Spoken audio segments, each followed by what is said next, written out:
రాజకీయాల్లో ఒక ప్రయాణం అనేది కొంతమంది ఎంపిక చేసుకుంటారు, కొంతమంది సరదాగా రాజకీయాలు చేస్తారు, కొంతమంది ఒక నాయకుడిని చూసి ఆ నాయకుడికి అండగా నిలబడదాం, ఆయన చేసిన కార్యక్రమాన్ని బలోపేతం చేద్దామని స్వార్థం లేకుండా వచ్చే వ్యక్తులు ఉంటారు. అటువంటి వ్యక్తులే ఈరోజు జనసేన పార్టీలో ఎక్కువ శాతం ఉన్నారు. పదవుల కోసమో లేకపోతే రేపటి రోజు ఏదో హడావుడిగా ఎమ్మెల్యే అయిపోదామనో ఎంపీ అయిపోదామనో మంత్రి అయిపోదామనో వచ్చిన వ్యక్తులు కాదు.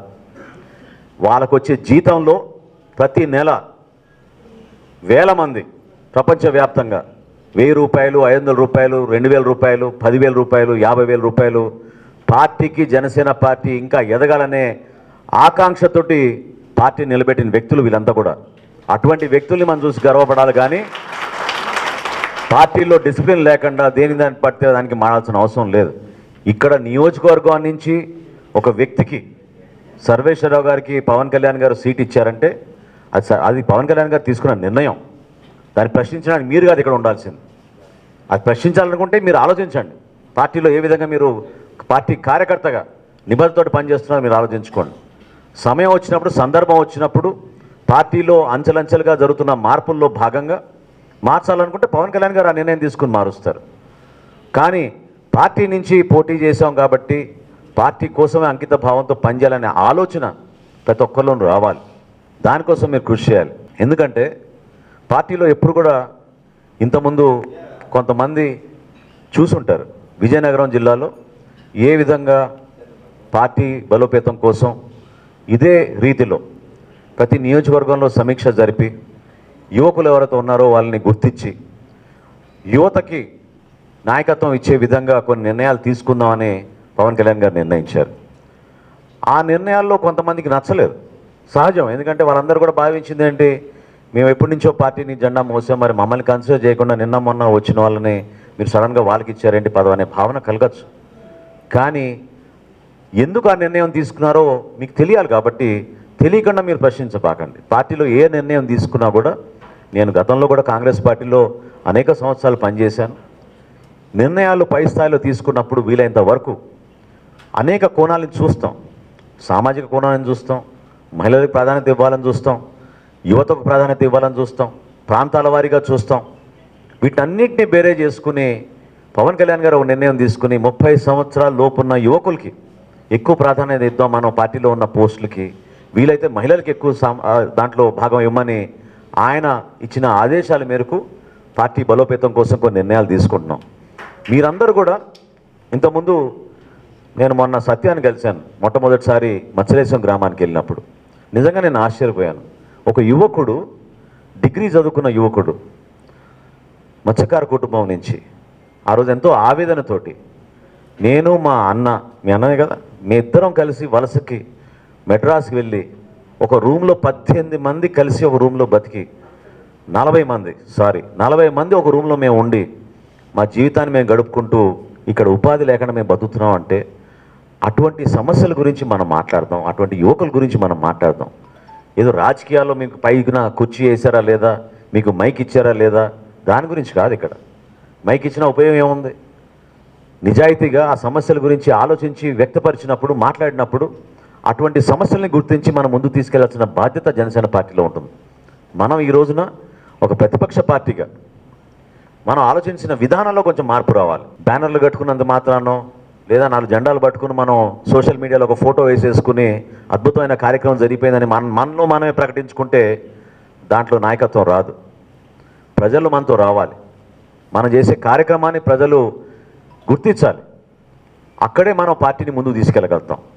8,000 ఓట్లు వచ్చినాయి గత ఎన్నికల్లో, ఈరోజు ఏంటి మన పరిస్థితి అనేది బేరే చేసుకోవాల్సిన అవసరం లేదు. ఏ రోజుకి ఆ రోజు మనం కొత్త పందాతోటి, కొత్త ఆలోచనలతోటి, నిజాయితీగా పవన్ కళ్యాణ్ గారి నాయకత్వంలో మన ప్రజల్లోకి దూసుకుంటూ వెళ్తున్నాం. ఆ సమస్యలు చూసి ప్రజలే మనని ఆదరిస్తున్నారు, వాళ్ళే ముందుకు వస్తున్నారు. ఎవరికొకరు మాట్లాడాలి, మా తరఫున మాట్లాడలేకపోతున్నారు, మీరు రండి అని ఆహ్వానిస్తున్నారు. మనం రోడ్ల గురించి క్యాంపెయిన్ చేసినా కూడా, గుడ్ మార్నింగ్ సీఎం సార్ అనే కార్యక్రమం చేసినప్పుడు కానీ, రీసెంట్గా మీరు చూశారు మన గుంకలంలో ఏ విధంగా పవన్ కళ్యాణ్ గారు స్వయంగా వచ్చి జగనన్న కాలనీల గురించి మనం ప్రభుత్వం చేస్తున్న అవినీతి కార్యక్రమాల్ని మనం ఎట్లా ఎండగట్టాం, యువతకు జాబ్స్ గురించి జాబ్ క్యాలెండర్ అని చెప్పి ఆయన ప్రతి జనవరి 1వ తారీఖున ప్రకటిస్తానన్న ముఖ్యమంత్రి ఈరోజు కనీసం దాని గురించి మాట్లాడడం లేదు. మొన్న మీ జిల్లాలో మీరందరూ కూడా బాధపడాల్సిన సందర్భం, మన జన సైనికుడికి అగ్నివీర్లో ఆయనకి ఉద్యోగం వస్తే మొన్న ఎక్కడో హౌసింగ్ కాలనీ జగనన్న కాలనీలో మనవాడు పోయి ధర్నా చేశాడని చెప్పి అతని పైన కేసు ఉందని చెప్పి ఆయనకి అగ్నివీర్ దీంట్లో ఉద్యోగం రానికండు చేసింది ఈ ప్రభుత్వం. అటువంటి ముఖ్యమంత్రి గురించి మనం అందరం పోరాడాలి, కానీ అంతర్గతంగా మనలో మనం పిచ్చి పిచ్చి మాటలు మాట్లాడుకుని ఒకరిపైన ఒకరు విమర్శించుకుంటే అది ఎవరికి ఉపయోగపడుతుందో మీరే ఆలోచించుకోండి. ఇంత దూరం రావాల్సిన అవసరం ఇక్కడ జిల్లా నాయకత్వం కాదు, రాష్ట్ర నాయకత్వం మొత్తం కదిలి వచ్చింది. ఈ రోజున 2 ప్రధాన కార్యదర్శులు వచ్చారు, పిఎస్సి సభ్యులు తాతారావు గారు వచ్చారు, నేను వచ్చాను. నేను 2వ సారి వచ్చినా 3వసారి వచ్చినా పవన్ కళ్యాణ్ గారి కోరిక మేరకు నేను ఇక్కడికి వచ్చాను. ఎందుకంటే ఆయన నమ్ముతున్నారు, ఇక్కడ ఉన్న యువత పైన ఉన్న ఆయనకున్న ఒక నమ్మకం, ఇక్కడ బలంగా నిలబడతారు, కష్టపడతారు, నిజాయితీగా మాట్లాడే మనస్తత్వం ఇక్కడ ఉన్న యువతకి. అటువంటి యువతని మనం ధైర్యం నింపాలి, వాళ్ళకి కావాల్సిన విధంగా పార్టీని మనం బలోపేతం చేసుకుందామని ఆయన కోరిక మేరకే ఈ కార్యక్రమాలు జరుగుతున్నాయి. ఇదేదో చిన్న కార్యక్రమం ఆషామాషిగా మనం ఏదో కూర్చుని సమీక్షించుకుంటున్నామని కాదు. కొంతమందికి అవకాశాలు దొరకవచ్చు, కొంతమంది దొరకపోవచ్చు. ఇందాక కూడా నేను రాగానే కొంతమంది వచ్చి ఆల్రెడీ ఒక సిస్టమ్ అనుకున్న దాన్ని మార్చమని కొంతమంది అడిగితే నేను ఎట్టి పరిస్థితుల్లో కూడా ఒప్పుకోలేదు. ఎందుకంటే అందులో కొంచెం చిన్న చిన్న పొరపాట్లు ఉన్నా కూడా ఒక వ్యక్తి గురించి మనకి పూర్తి స్థాయిలో అర్థమవుతుంది, ఎంతవరకు నిజాయితీగా నిలబడుతున్నారు, ఏ విధంగా వాళ్ళలో ఉన్న టాలెంట్ని మనం ముందుకు తీసుకురావాలని. అసలు మన అందరం ఈరోజు ఇంకా పండగ వాతావరణంలో మనం కూర్చుని మాడుకోవాలి, అంతేగాని మనలో మనం ఘర్షణ పడాల్సిన అవసరం ఉందని నేను మాత్రం అనుకోవడం లేదు.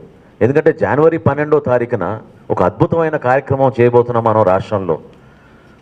ఇందాకనే నేను ప్రకటించాను, శ్రీకాకుళం జిల్లాలో మరి పార్టీ తరఫున మనం యువతకు ఒక స్ఫూర్తి నింపే విధంగా యువశక్తి అనే ఒక కార్యక్రమం మనం తీసుకొచ్చి రాష్ట్రానికి అర్థమయ్యే విధంగా ఇక్కడ ఉన్న సమస్యల గురించి, మత్స్యకారులు ఎదుర్కొన్న సమస్య గురించి, యువత వలసల గురించి, వాళ్ళు ఎదుర్కొన్న సమస్యల గురించి పోరాడాల్సిన అవసరం ఖచ్చితంగా ఎంతో ఉంది. ఆ సమస్యల గురించి జనసేన పార్టీ స్టాండ్ ఏంటి, ఏ విధంగా రేపటి రోజున మన ప్రభుత్వంలో వస్తే మీ జీవితాల్లో ఒక మార్పు పవన్ కళ్యాణ్ గారు తీసుకురాగలుగుతారు, దాన్ని వివరించడానికి కోసం ఆయనే స్వయంగా 12వ తారీఖున జనవరిలో వచ్చి ఒక అద్భుతమైన కార్యక్రమం చేయబోతున్నారు. రణస్థలంలో ఆ స్థలం కూడా చూడడం జరిగింది, ఫైనలైజ్ చేసాం. దానికి అక్కడ ప్రిపరేషన్స్ చేసుకోవాలి ఒక పండుగ వాతావరణంలో. ఇందాక నిఖిల్ అనుకుంటా చాలా చక్కగా, నిఖిలేనా? అవును సార్, నిఖిలే ఈ ప్రాంతంలో ఉన్న సంస్కృతి గురించి, సంప్రదాయాల గురించి, సాహిత్యం గురించి ఆయన చెప్పాడు.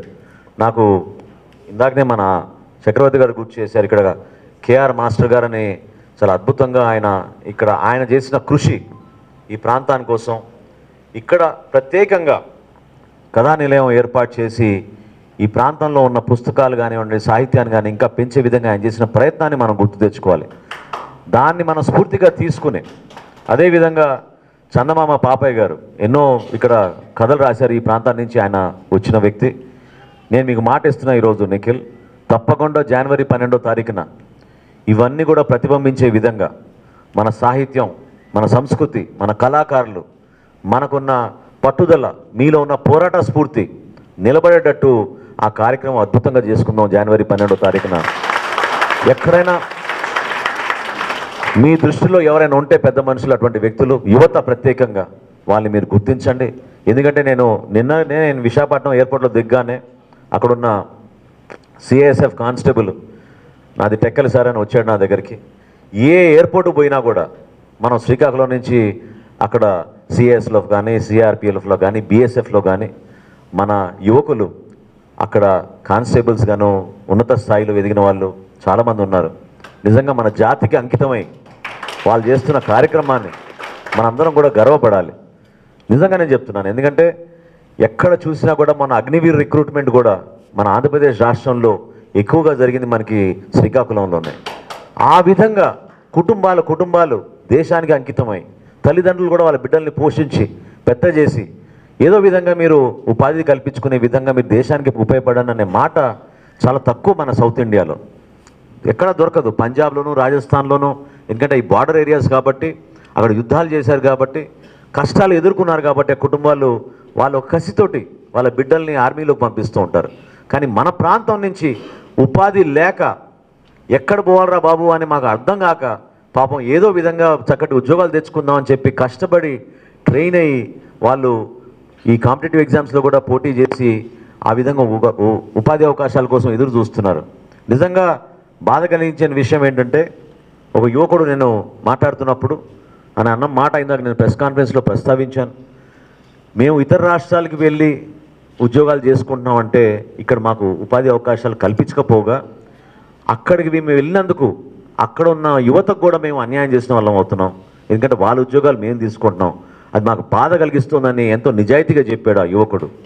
మీరు ఇందాక అన్నట్టు ఇది వెనుకబడిన ప్రాంతం కాదు, మనల్ని నెట్టేశారు ఆ విధంగా కుటుంబ పాలన కోసం, వాళ్ళ స్వార్థం కోసం, వాళ్ళ రాజకీయ భవిష్యత్తు కోసం, వాళ్ళ ఆస్తుల కోసం ఇక్కడున్న వనరులన్నీ కూడా కొల్లగొట్టుకుని వాళ్ళ సొంత ప్రయోజనాల కోసం ఉపయోగించుకున్నారు. కానీ నిజాయితీగా ఇక్కడ నాయకత్వం పెంచలేదు. నిజంగా ఎన్నో సందర్భాల్లో నేను చూశాను. ఈరోజు కూడా మిమ్మల్ని అడుగుతున్నాను, ఇందాక మీరు చెప్పారు కదా, నిజంగానే ఒకవేళ విశాఖపట్నాన్ని ఎగ్జిక్యూటివ్ రాజధానిగా వీళ్ళు చివరికి చేశారే అనుకోండి, చేయమనే కోరుతున్నాను నేను జగన్మోహన్ రెడ్డి గారిని. మీకు 151 ఎమ్మెల్యేలు ఇచ్చారు కదా రాష్ట్ర ప్రజలు, మిమ్మల్ని ఎవరు ఆపగలుగుతారు? మిమ్మల్ని మీరు ఏం దలుచుకుంటే చేయండి. నిజంగానే మీరు అది చేస్తే మరి మీ క్యాబినెట్లో ఉన్న ఈ మంత్రులు నిన్న సజ్జల రామకృష్ణారెడ్డి గారు మాట్లాడిన దానికి ఏం స్పందిస్తారు? వాళ్ళు ఆంధ్రప్రదేశ్ తెలంగాణ కలిసిపోతే ఎదురు చూస్తున్నారంట ఆ సందర్భం కోసం. మరి అప్పుడు రాజధాని ఎక్కడ పెట్టాలి? మరి ఎక్కడ తీసుకెళ్తారు రాజధాని? ఇది కావాలని కొంతమందిలో ఆశ రేపడానికి కోసం అబద్ధాలు చెప్పి విశాఖపట్నంలో మనకి రాజధాని వచ్చేస్తే అద్భుతంగా మనకి ఉపాధి అవకాశాలు కల్పిస్తామని చెప్పే వ్యక్తులు వీళ్ళు ఏం చేశారు మరి 3.5 సంవత్సరాలు? ఎన్ని లక్షల కోట్లు వీళ్ళు వృధా చేశారు? ఎంతమందికి మనం ఒక మౌలిక సదుపాయాలు కల్పించే విధంగా పరిశ్రమలు తీసుకొచ్చాం? ఈ ప్రాంతంలో మన పెట్టుబడులు ఎక్కడ తీసుకొచ్చాం? ఎందుకు ఈ విధంగా మనం వెనకబడిపోతున్నాం? అసలు ఇరిగేషన్ గురించి ఎప్పటి నుంచో పోరాటం చేసిన వ్యక్తుల గురించి ఈరోజు మర్చిపోయారు. ఇది వాస్తవం కాదా? మీరందరూ కూడా చాలా తక్కువ మంది ప్రస్తావించారు. నాగవల్లి గురించే ప్రస్తావించారు, సృజల సమితి గురించి ఎవరు ప్రస్తావించలేదు. ఏ విధంగా ఉత్తరాంధ్రని కేవలం ఒక 100-300-400 కోట్ల రూపాయలు లేదా 500 కోట్ల రూపాయలు ఖర్చు పెట్టుంటే సరైన సమయానికి ఎంత చక్కగా ఈ ప్రాంతానికి మనం ఇరిగేషన్ ద్వారా, సాగునీటి ద్వారా ఎంతోమంది రైతులకు ఉపయోగపడేటట్టు నాకు గుర్తున్నంత వరకు 24 లక్షల ఎకరాలు సృజల సమితి ప్రాజెక్ట్ ద్వారా మనం ఈ 2 జిల్లాల్లో కూడా అద్భుతంగా సాగు చేసుకోవడానికి అవకాశాలు ఉండేవి. గతంలో కొంతాల రామకృష్ణ గారు దీని గురించి ఆయన వంతు ఆయన ప్రయత్నం చేసి పోరాడారు. అట్లా చాలామంది ఈ ప్రాంతానికి మేలు చేయాలని కష్టపడ్డారు. నేను అనేది ఏంటంటే, నాయకత్వం మనం కోరుకుంటే రాదు, కష్టపడి నిరూపించుకుంటేనే మన చేతిలోగా నాయకత్వం వస్తుంది. నిలబడాలి, మనం ఎన్నికల్లో పోటీ చేయాలి, స్థానిక సంస్థల్లో మనం నిలబడాలి. ఎవరో మనని బెదిరించారని చెప్పి మనం తగ్గిపోయి వెనక్కి వెళ్ళిపోతే అది జరిగేది కాదు. ఈ దౌర్జన్యాలు, దాష్టికాలు ప్రత్యేకంగా ఈ 2 జిల్లాల్లో ఎక్కువగా ఉన్నాయి కాబట్టే పవన్ కళ్యాణ్ గారు మమ్మల్ని అందరినీ ఇక్కడ పంపించారు. ఆ నిజాయితీ మీ అందరిలో ఉండాలి, ఉంది అని ఆయన గుర్తించారు. మీరు నిలబెట్టుకోండి. ఎందుకంటే ఈ విధంగా మహిళలు మన కోసం వచ్చి వాళ్ళు ఆలోచించి పార్టీ కోసం మేము పనిచేస్తాం, మేము సిద్ధంగా ఉన్నాను వాళ్ళు వచ్చినప్పుడు మనం ఏ విధంగా ఉండాలో, రాజకీయాల్లో ఏ విధంగా నిలబడాలో మీరు ఆలోచించండి. చాలా సింపుల్ విషయాలు ఇవి, దీంట్లో పెద్దగా లోతుగా ఆలోచించిన విషయాలు కూడా కాదు. జనసేన పార్టీ నుంచి మనం కార్యక్రమం చేస్తే ఎందుకు 10 మంది రావాలి? సభ్యత్వం మనకి 900 ఉన్నప్పుడు ఎందుకు 50 మంది రావాలి? ఏమైపోతున్నాం మనం? పార్టీ కోసం మనం కొంచెం సమయం కేటాయించాలి, మనలో మనం కమ్యూనికేషన్ పెంచుకోవాలి. మీరు ఇందాక అన్నట్టు తప్పకుండా ఈ సమీక్షా సమావేశాలు పూర్తయ్యే లోపు కేంద్ర కార్యాలయం నుంచి ప్రతి నియోజకవర్గానికి ఒక వాట్సాప్ గ్రూప్ ఏర్పాటు చేసి మేమే మానిటర్ చేసేటట్టు ఒక నిర్ణయం తీసుకుంటాం. మీరు అందులో సూచనలు, సలహాలు ఇవ్వండి, ఎటువంటి కార్యక్రమం చేస్తే బాగుంటుంది. ఇందాక సోదరుడు ఈ నాగవల్లి డంపింగ్ యార్డ్ గురించి చెప్పారు, నాగవల్లి నది పక్కన. అటువంటి విషయాలు ప్రస్తావించండి, ఉద్యోగ అవకాశాల గురించి ప్రస్తావించండి. ఏ విధంగా పవన్ కళ్యాణ్ గారి దృష్టికి తీసుకెళ్తే ఈ సమస్య పరిష్కారం కోసం ఆయన ఒక సందర్భంలో మాట్లాడతారనే భావన మీలో ఉంది కాబట్టి కొన్ని ప్రజలకు ఉపయోగపడే ఆలోచనలు, సమస్యలు మీ దాంట్లో ప్రస్తావించండి. తప్పకుండా ఆ వాట్సాప్ గ్రూపుల ద్వారా మీకు సమాచారం పార్టీ నుంచి ఎప్పటికప్పుడే వస్తుంది. ప్రతి క్రియాశీలక సభ్యుడు ఇందాక నిజంగానే బాధ కలిగించింది నాకు. ఆ రోజు చాలా కష్టమైన అక్కడ విజయనగరం జిల్లాలో సమీక్ష సమావేశాలు జరుగుతున్నా కూడా కళింగపట్నానికి దూర ప్రయాణం చేసి నేను వచ్చాను. ఎందుకంటే నేను కళ్యాణ్ గారు మాట్లాడుకున్నప్పుడు మేము నిర్ణయించుకుంది ఏంటంటే ఏ సందర్భంలో అయినా సరే మన జన సైనికుడు ఎవరన్నా మరణిస్తే వాళ్ళని గౌరవించే విధంగా మనం వాళ్ళ ఇంటికి వెళ్ళి ఆ కుటుంబాన్ని ఓదార్చి పవన్ కళ్యాణ్ గారు ఆయన సైన్ చేసి పంపించిన ఆ చెక్ 5 లక్షల రూపాయలు ఆ కుటుంబానికి ఒక భరోసా నింపడానికి కోసం జిల్లాలో ఉన్న నాయకులందరూ కూడా కలిసికట్టుగా వెళ్ళి వాళ్ళకి అందించాలనేది ఆయన కోరిక. దాన్ని పూర్తి చేయడానికి కోసం కొంచెం దూర ప్రయాణమైనా ఒక్కరోజు ముందే మన టీం అందరికీ వాళ్ళకి యువకులందరికీ చెప్పినా కూడా వాళ్ళు ఏర్పాటు చేస్తే కళింగపట్నంకి వెళ్ళి ఆ శ్రీనివాస్ గారి కుటుంబం కలిసినప్పుడు నిజంగా నాకు చాలా ఆవేదన బాధ కలిగించింది. పార్టీ కోసం అంత దూర ప్రాంతాల్లో కూడా ఆయన అహర్నిశలు కృషి చేసిన వ్యక్తి. ఆయన ఎప్పుడు కూడా ఏ కార్యక్రమం ఉన్నా కూడా జనసేన పార్టీది ఆ ప్రాంతం నుంచి ఒక బస్సు ఏర్పాటు చేసి మన వాళ్ళందరినీ కూడా మన జన సైనికుల్ని ఆ బస్సులో తీసుకొచ్చి కార్యక్రమం సక్సెస్ అవ్వాలనే తపనతో పనిచేసిన వ్యక్తి. ఆయన మన మధ్య లేరంటే నిజంగా మనకి బాధ కలిగిస్తుంది. అటువంటి వ్యక్తులు ఉన్నారు మన పార్టీలో. వాళ్ళ కుటుంబం కూడా పాపం 2 బిడ్డలు చక్కగా చదువుకున్న యువకులు, భవిష్యత్తు ఏమైపోతుందో అనే భయంతో ఉన్న వ్యక్తులు. మనం వాళ్ళకి ఆ భరోసా నింపాలి. మనలో మనం చిన్న చిన్న విభేదాలు, చిన్న చిన్న కమ్యూనికేషన్ గ్యాప్స్ గురించి పెంచుకుంటూ పోతే అటువంటి భావన మనం కలిగించలేం. సమిష్టిగా అందరం కలిసికట్టుగా బలంగా ఉన్నామంటేనే ప్రజల్లో మనకి గౌరవం పెరుగుతుంది. మనం పోటీపడి కార్యక్రమాలు చేయాల్సింది ఇతర పార్టీలతోటి, మన పార్టీలో మనం కాదు అంతర్గతంగా. దాన్ని మీరు దయచేసి గుర్తించండి, నిలబెట్టుకోండి. పార్టీ కార్యాలయం నుంచి పవన్ కళ్యాణ్ గారి ఆదేశాల మేరకు ఇచ్చిన కార్యక్రమాన్ని ప్రతి ఒక్కరూ తూచా తప్పకుండా మీరు వాటిని పార్టిసిపేట్ చేయండి. రాబోయే రోజుల్లో మరొకసారి మన క్రియాశీలక సభ్యత్వం చేయబోతున్నాం. గతంలో దాదాపు 900 చేసాం మనం ఇక్కడ. అది సరిపోదు, ఇంకా ఎక్కువ చేసే పొటెన్షియల్ ఉంది మనకి. అది ఒక మెంబర్షిప్ డ్రైవ్గా మీరు భావించబాకండి. జనసేన పార్టీలో మనకి క్రియాశీలక సభ్యుడు అన్నప్పుడు ఆయన ద్వారా కనీసం ఒక 100 మంది ప్రభావితం అయ్యేటట్టు, వాళ్ళు జనసేన పార్టీకి ఓటర్లుగా మారేటట్టు, ఆ కుటుంబాలకి ఇంకా మన దగ్గర అయ్యేటట్టు ఆ క్రియాశీలక సభ్యుడు ఆయనకు వచ్చే సమాచారం, పార్టీ నుంచి వచ్చే గౌరవం, ఒక గుర్తింపు ప్రతి ఒక్కరిలోనూ ఉంటుంది. చక్కగా వాళ్ళు ఒక ఐడి కార్డు వేసుకుని వాళ్ళు పార్టీ కార్యక్రమాల్లో మంగళగిరిలో మన ఆఫీస్లో కానివ్వండి, ఇంకెక్కడైనా కానివ్వండి, వీళ్ళు మన క్రియాశీలక సభ్యులు అని చెప్పి మనం గుర్తించి స్కానర్ల ద్వారా మనకి వాళ్ళు రాగానే మనకు తెలిసిపోతుంది ఎవరు వచ్చారు, ఏ మీటింగ్కి వచ్చారు అనేది. ఈ సమాచారం అంతా కూడా మనం సేకరిస్తున్నాం. ఎందుకంటే భవిష్యత్తులో మన టెక్నాలజీని వాడుకుందాం, కమ్యూనికేషన్ ఇంకా పెంచుకుందాం. మనలో మనం మాత్రం ఒకరికి అండగా ఉండాల్సిన అవసరం ఖచ్చితంగా ఉంది. నాయకత్వం గురించి నేను ఇంకోటి చెప్తున్నాను. ఈ రోజున ఏ పార్టీ అయినా సరే ఒక ప్రయాణం చేస్తున్నప్పుడు అంచెలంచెలుగా మనం ఎదుగుతూ పోతాం.